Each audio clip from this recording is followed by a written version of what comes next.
السلام علیکم ورحمۃ اللہ وبرکاتہ۔ ڈیلی ون پیج کے شعبے سے آج کے پیج کا نمبر ہے 492۔ سورۃ زخرف، آیات ہیں 34 سے لے کر 47 تک۔ اعوذ باللہ من الشیطان الرجیم۔ وَلِبُيُوتِهِمْ أَبْوَابًا وَسُرُرًا عَلَيْهَا يَتَّكِئُونَ۔ ان کے گھروں کے دروازے اور تخت بھی، اور تخت کے ساتھ علیہا یتکئون، کہ ان کے تخت جس پر یہ ٹیک لگائے ہوئے بیٹھے ہوں گے۔ تو یہ بھی سے ہم جڑیں گے پچھلی آیت سے، جس میں کہا گیا کہ ان کے گھروں کے چھت چاندی کے اور زینے چاندی کے، تو اب ان کے گھروں کے دروازے بھی اور تخت بھی۔ اچھا، اب یہ چاندی کا ذکر ہوا کہ ہم انہیں دے دیتے بھرپور دولت۔ اب مزید سونے کا ذکر ہے جس نام سے سورہ ہے، تو سنیے گا۔ وَزُخْرُفًا وَإِن كُلُّ ذَلِكَ لَمَّا مَتَاعُ الْحَيَاةِ الدُّنْيَا وَالْآخِرَةُ عِندَ رَبِّكَ لِلْمُتَّقِينَ۔ اور سونے کے بھی، تو مطلب پہلے کیا ذکر ہوا؟ چاندی کا اور سونے کے بھی۔ دیکھیے کیسے کلمات پیش کیے جا رہے ہیں، اور اس کا مفہوم بھی جان چکے ہیں کہ یہ ساری دولت دی جاتی تو ایسا نہیں ہے، بلکہ بعضوں کو بعض چیزوں سے محروم رکھا گیا ہے، اسی میں حکمت اور مصلحت ہے، ورنہ پھر دولت پرستی ہو جاتے۔ مگر یہاں دیکھیے آیت چھوڑنے کے بعد پھر وہ زخرفا، اور سونے کے بھی، ساری پچھلی چیزیں جو بیان ہوئی ہیں۔ اور اگر ایسا کرتے تو یہ ساری چیزیں وَإِن كُلُّ ذَلِكَ، دنیاوی زندگی کا فائدہ ہے، اور آخرت تیرے رب کے پاس پرہیزگاروں کے لیے ہے۔ مطلب اس مال و دولت کی کوئی اہمیت نہیں اللہ کے نزدیک، اصل تو آخرت۔ تو اب سنیے، جو آخرت سے غافل ہوتا ہے اس کے تعلق سے۔ وَمَن يَعْشُ عَن ذِكْرِ الرَّحْمَنِ نُقَيِّضْ لَهُ شَيْطَانًا فَهُوَ لَهُ قَرِينٌ۔ یعشو، جو غافل ہوتا ہے رحمان کے ذکر سے، یہ اسی سے عیش اور عیاش، جی، تو غافل ہوتا ہے، یہاں پر یہی مناسب ترجمہ ہے۔ تو نقیض لہو، مسلط کرتے ہیں اس کے لیے یا اس پر شیطان، تو وہ اس کا ساتھی ہو جاتا ہے۔ تو ظاہر ہے کہ وہ غافل ہو گیا۔ اگر وہ اللہ کا ذکر کرتا ہے تو شیطان دور ہوتا ہے، بھاگتا ہے، جی، نہیں دیگر صورت میں شیطان اس کا ساتھی یعنی ہمیشہ ساتھ میں۔ اچھا، شیطان سے صرف یہ تصور نہ کریں کہ صرف جنوں کا نہیں، ایک تو جنوں کا شیطان ہے مگر انسانوں کا بھی ہوتا ہے۔ چنانچہ کئی ایسے لوگ ہیں جن کا ساتھی شیطان ہے، کئی ایسے لوگ ہیں جن کا ساتھی انسانی میں سے ہے، یعنی اس کا گہرا دوست جو اسے گمراہ کرتا رہتا ہے۔ تو اب انہی کے تعلق سے بتایا جا رہا ہے جو گمراہ کرتے ہیں۔ وَإِنَّهُمْ لَيَصُدُّونَهُمْ عَنِ السَّبِيلِ وَيَحْسَبُونَ أَنَّهُمْ مُهْتَدُونَ۔ یقیناً یہ لوگ روکتے ہیں اللہ کی راہ سے، یعنی کون؟ شیاطین کسی قسم کے بھی ہوں، اور جنہیں روکتے ہیں وہ یہ سمجھنے لگتے ہیں کہ وہ راہ ہدایت پر ہے۔ مطلب ہے کہ ان کو ایسی پٹی پڑھاتے ہیں جس کا ذکر ہے کہ شیطان جو ہے ان کے اعمال کو خوشنما کر کے بتاتا ہے، کرواتا ہے برائی مگر وہ ایسا سمجھتے ہیں کہ نیکیاں ہیں، تو وہ یہ سمجھتے ہیں کہ وہ راہ یاب ہیں۔ مگر اب یہی گمراہ کرنے والے اور جنہیں گمراہ کیا گیا، سنیے بھی کل قیامت کے دن کیا ان کے درمیان بات چیت کس طرح ہوگی، سنیے۔ حتى إذا جاءنا قال يا ليت بيني وبينك بعد المشرقين فبئس القرين.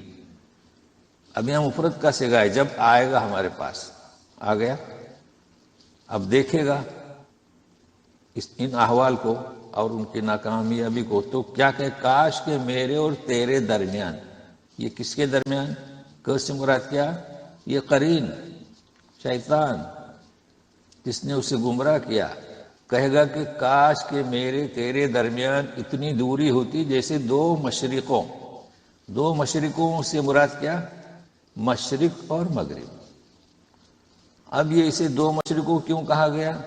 جیسے ہم کہتے ہیں والدین، والد اور والدہ کو والدین، تو دو مشرقین سے مراد مشرق اور مغرب، وہ بہت ہی برا ساتھی۔ تو دیکھیے، بغیر غور و سمجھ کے کسی شیطان کی جو جنوں میں سے ہو یا کسی شیطان کی جو انسانوں میں سے ہو اندھی تقلید کرنا کس قدر خسارہ ہوگا، بلکہ ساتھی ہمارا کون، قرآن۔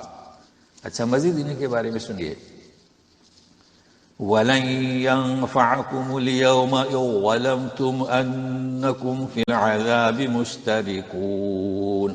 اب دیکھیے، تجوید اعتبار سے ہم ذال نہیں پڑھ رہے ہیں، او ولم، تم سیدھا ضا پڑھ رہے ہیں، یعنی جسے ہم ضوئی کہتے ہیں، اس لیے کہ یہ ذال ضوئی میں مدغم ہو جائے گا، یعنی مل جائے گا، جس کا ہم نے ایک قاعدہ بتایا تھا، آپ کو یاد ہوگا کہ اگر تشدید والا حرف ہے تو اس سے پہلے جو ساکن ہے وہ نہیں پڑھا جاتا، اس طریقے سے بھی سمجھانے کی کوشش کی تھی۔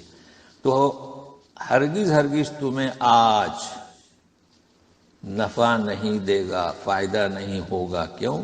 جبکہ تم ظلم کر چکے ہو، اپنے آپ پر ظلم۔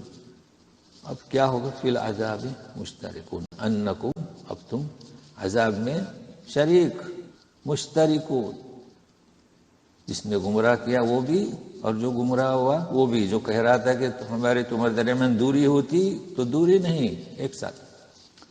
اب یہاں سے رسول کو صلی اللہ علیہ وسلم کو تسلی دی جا رہی ہے، تو سنیے اس آیت میں، اگلی آیت میں تو کس انداز سے، أَفَأَنْتَ تُسْمِعُ الصُّمَّ أَوْ تَهْدِي الْعُمْيَ وَمَنْ كَانَ فِي ضَلَالٍ مُبِينٍ۔ کیا آپ اے رسول سنا سکتے ہو بہرے کو، دیکھو سم بہرا، یا کہ ہدایت کر سکتے ہو نابینا کو، اندھے کو، یا کہ ہدایت کر سکتے ہو جو کھلی ہوئی گمراہی میں ہے؟ مطلب کیا؟ ظاہر ہے کہ نبی کریم صلی اللہ علیہ وسلم جو جد و جہد کر رہے تھے، تو آپ کو تسلی دی جا رہی ہے یہ جو ہیں بہرے ہیں، مطلب ہے کہ یہ سنتے ہیں مگر ان کا سننا کیا فائدہ، تو بہرے ہیں، اور یہ کہ اندھے ہیں، آنکھیں تھیں مگر کیا فائدہ، یہ اندھوں کے برابر ہے۔ اور پھر کھلی گمراہی میں کہ آیات اور نشانیاں اور دلائل کے بعد بھی یہ گمراہی میں، تو کھلی ہوئی گمراہی، تو تسلی دی جا رہی ہے۔ اچھا، انہی کے تعلق سے ابھی اگلی آیت میں بھی، فَإِمَّا نَذْهَبَنَّ بِكَ فَإِنَّا مِنْهُمْ مُنْتَقِمُونَ، اگر ہم آپ کو اٹھا لیں، نَذْهَبَنَّ بِكَ یعنی آپ کو اٹھا لیں، تو ہم ان سے انتقام لینے والے ہیں، اس لیے کہ آپ کے سامنے ہم ان کی گرفت نہ کریں آپ کی زندگی میں، تو آپ کو جب وفات دیں گے تو ہم ہیں ان سے ان کے تعلق سے گرفتاری کریں گے،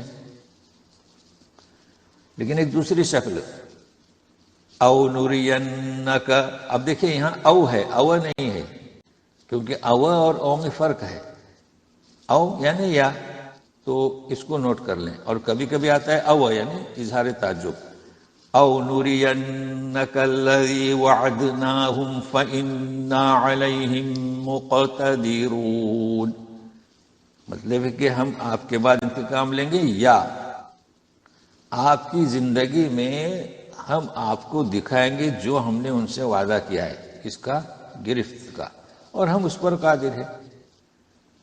تو یہ کہا جا رہا ہے تسلی اس طرح کہ آپ کی زندگی میں ہم کچھ چیز آپ کو دکھائیں تو یہ بھی کر سکتے ہیں، یعنی ان کی گرفت کی گرفتاری کی، یا ہے کہ آپ کی وفات کے بعد ہم ان سے انتقام لیں۔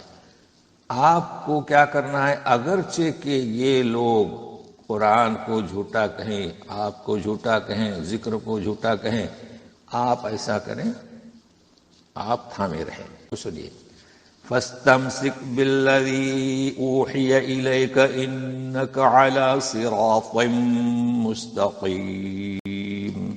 آپ تھامے رکھیے اس چیز کو جو آپ کی طرف بھیجی جا رہی ہے، یقیناً آپ صراط مستقیم پر ہے۔ تو اس کے مفہوم کے ذہن میں رکھیے، آپ پر وہی نازل ہو رہی تھی، آپ تو اسے تھامے ہوئے تھے، مگر یہ کیوں کہا جا رہا ہے کہ چاہے پوری دنیا جھٹلائے، جی پوری دنیا، آپ ناراض نہ ہو، آپ تھامے رکھیے بس۔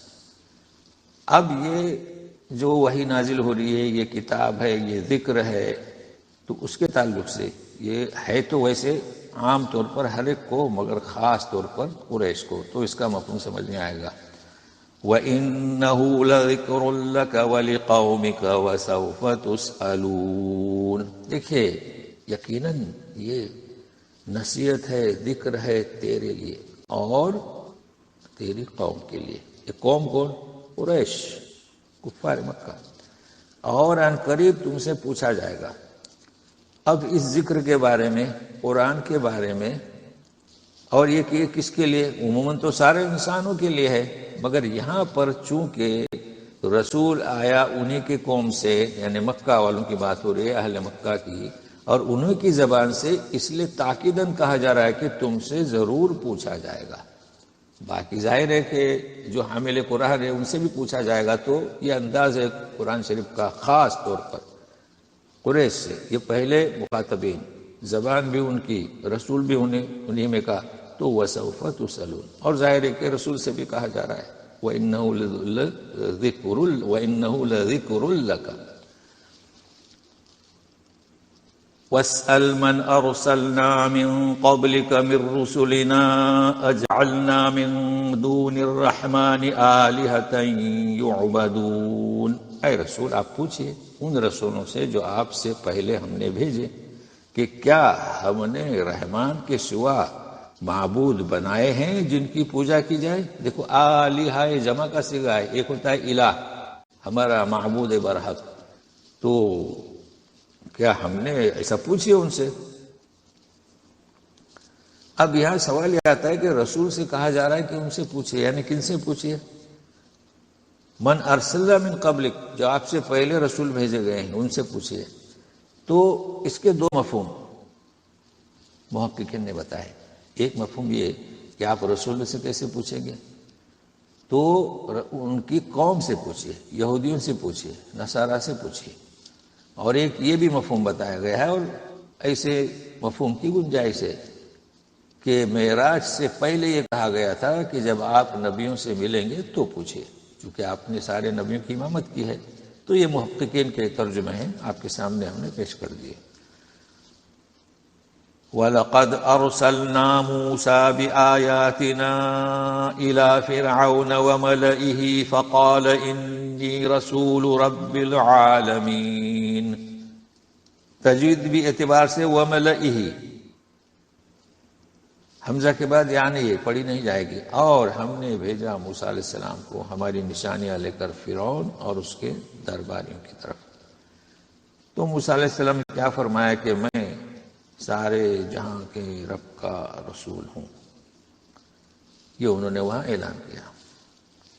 فَلَمَّا جَاءَهُم بِآيَاتِنَا إِذَا هُم مِّنْهَا يَضْحَكُونَ، پس جب موسیٰ نشانیوں کو لے کر آئے تو وہ منہا، یعنی وہ جو نشانیاں بتلائی تھی، معجزات جو موسیٰ علیہ السلام کے ساتھ تھے، وہ مذاق اڑانے لگے۔ اب یہ موسیٰ علیہ السلام کے تعلق سے یہ قصہ بھی متعدد بار پڑھ چکے ہیں، تو انشاءاللہ اتنا کافی ہے، اور پھر اگلے صفحے سے کل جڑیں گے۔ دعا میں یاد رکھے گا۔ السلام علیکم ورحمۃ اللہ وبرکاتہ۔